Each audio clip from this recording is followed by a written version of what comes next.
Hello everyone, welcome and thank you for being here. I'm excited to start this lesson and paint together. So we're going to go straight to it and I'm going to go over the materials we need for today and explain what we're going to do.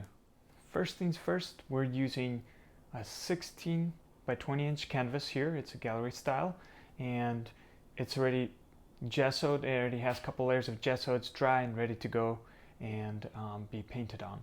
So that's what I'm using.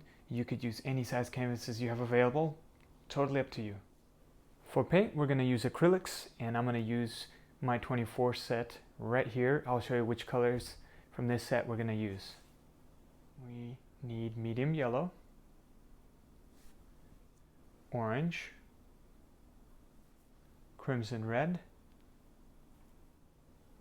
sap green, and cobalt blue. From my 5 set, we're going to use titanium white and carbon black. I ran out of those two colors from my 24 set, that's why I'm using these colors. But that'll be all with acrylics.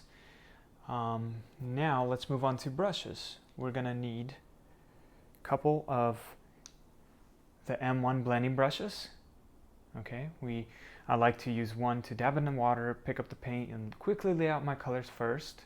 And then the second one, I like to work dry to softly blend everything in nicely, okay? And I'll show you how I do this. We also might be using my M2, right? This is a size down and an M3, okay? So we might be using these, I'm not sure. So this is the biggest one, this is the middle one, and the smallest. And if I will, I'll show it to you, but these are maybe for this painting. Next, we're going to use, from my 4-piece, we're going to use a number 8, number 4, and then a flat 1/2 inch brush, and then a 0 detail brush, okay? So, right here.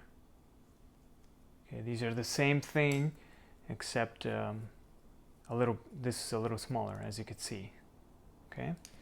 And flat brush like I showed you, and then a 0 detail brush.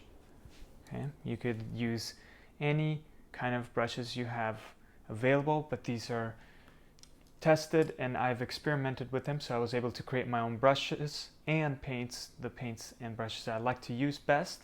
So if you're interested in all the materials that I'm showing you today here, they are available at ColorByFeliks.com, and so that it will be easier for you guys to know what I'm using and follow along easier.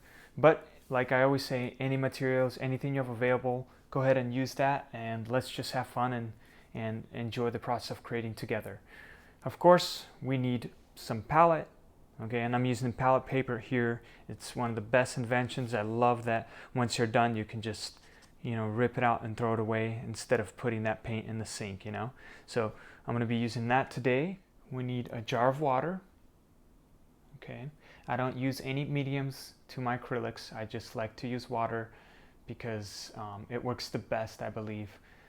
You don't get, like, when I use mediums, I mean, maybe for you, maybe you prefer that and it works best for you. But for me, I found that using mediums in my acrylics, it kind of leaves some glossy and some areas chunky, you know, and I just never really fell in love with working with it, you know. So see what works best for you, but I really love using water. It's simple, straight to the point, and works great once you catch the technique, which I'll be showing you guys how I work. And then of course we need some paper towels, okay, and a palette knife to mix your paint.